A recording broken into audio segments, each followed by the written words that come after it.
শুভ দুপুর বন্ধুরা, কেমন আছো? আবার চলে আসলাম অন্য দিনের মতো রান্নার ভিডিও নিয়ে। তো কি রান্না করেছি আজকে দুপুরে তোমরা একটু দেখে নাও। তো আমি এখানে বিনস, গাজর, ক্যাপসিকাম, মটরশুঁটি, আলু দিয়ে একটা তরকারি বানিয়েছি। পাঁচফোড়ন দিয়ে রান্না করেছি।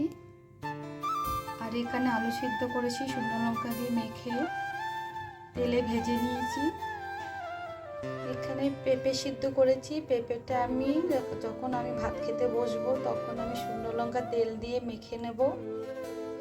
এখানে মসুরি ডাল সিদ্ধ করেছি, খাবার সময় লঙ্কা তেল দিয়ে মেখে নেব। 2 পিস কাতলা মাছ ভেজেছি হালকা করে, পরে যখন খেতে বসবো তার আগে একটু লাল করে ভেজে নেব। আর এখানে দই দিয়ে কমপ্লিট মাছ রান্না করেছি 1 পিস।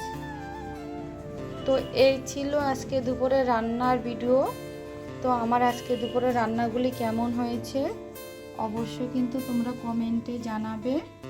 ভিডিওটা ভালো লাগলে লাইক, শেয়ার, কমেন্ট করে দেবে। আশা করি আবার নেক্সট কোনো ভিডিও নিয়ে আসবো। আজকের মতো নমস্কার, বাই বাই।